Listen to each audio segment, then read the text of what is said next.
ये चंद लाइनें काफ़ी दिनों बाद मैंने लिखी हैं। ये ऐसे लोगों के लिए हैं जिनको कोई बीमारी हो जाती है और उस बीमारी के दौरान वो अपनी बात को व्यक्त नहीं कर पाते, और जब वो व्यक्त नहीं कर पाते हैं तो उनके दिमाग और दिल पर विचारों का एक तूफ़ान चल रहा होता है, और उस तूफ़ान में वो क्या क्या सोच रहे होते हैं। तो उफ ज़िंदगी एक पिंजरे में बंद सी हो गई है। उफ ज़िंदगी एक पिंजरे में बंद सी हो गई है, जिस्म की नसें जैसे रस्सियों से जकड़ गई हैं। जिस्म की नसें जैसे रस्सियों से जकड़ गई हैं। न मांस साथ दे रहा है, न हड्डियों में हरकत हो रही है। न मांस साथ दे रहा है, न हड्डियों में हरकत हो रही है। ये ज़िंदगी एक पिंजरे में बंद सी हो गई है। आदमी उस अवस्था में पहुंच जाता है जब मुंह से कुछ नहीं कह पाता। एक सांस ही काफ़ी तो नहीं, देखिए उस पेशेंट के बारे में देखिए, एक सांस ही काफ़ी तो नहीं ज़िंदगी को चलाने के लिए। कभी कभी ऐसी अवस्था आ जाती है कि सिर्फ एक सांस ही चल रही होती है। एक सांस ही काफ़ी तो नहीं ज़िंदगी चलाने के लिए, हरकतें रोए रोए में चाहिए ज़िंदगी को चलाने के लिए।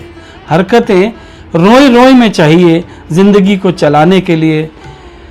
मैं रहनुमा बनकर चलती रही हर शख्सियत के लिए।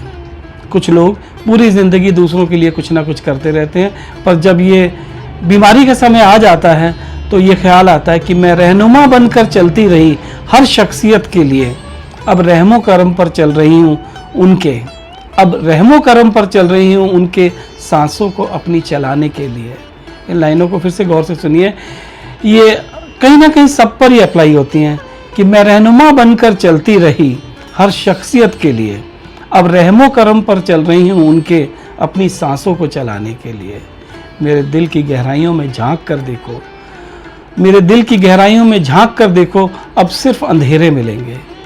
कभी कभी आदमी बहुत निराश हो जाता है अपनी बीमारी को लेकर, तो उसके दिल में मुंह से कुछ नहीं बोल पाता, लेकिन उसके दिल के ख्याल को देखिए।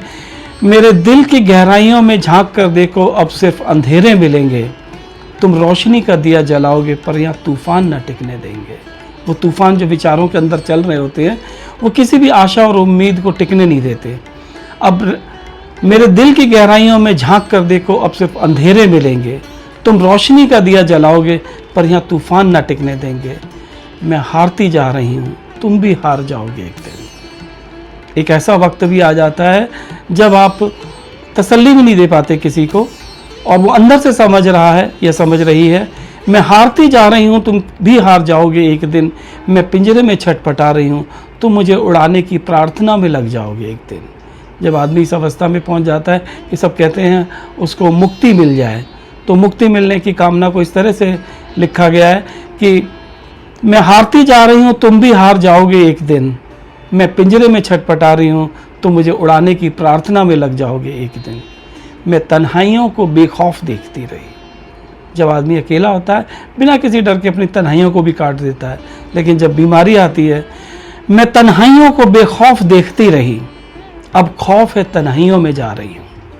तन्हाइयाँ जो बीमारी के टाइम पर होती है वो बहुत परेशान करती है। मैं तन्हाइयों को बेखौफ देखती रही, अब खौफ है तन्हाइयों में जा रही हूँ। तुमको अब क्या दिलासा दूँ, तुमको अब क्या दिलासा दूँ, मैं वक्त की परतों में समा रही हूँ। तुमको मैं क्या दिलासा दूँ, मैं वक्त की परतों में समा रही हूँ। ये उफ ज़िंदगी एक पिंजरे में बंद सी हो गई है। ये लाइनें अगर आपको कहीं ना कहीं संवेदनशीलता ला रही हैं तो कृपया इस पॉइंट को शेयर कीजिए, कमेंट कीजिए और लाइक कीजिए। Thank you very much.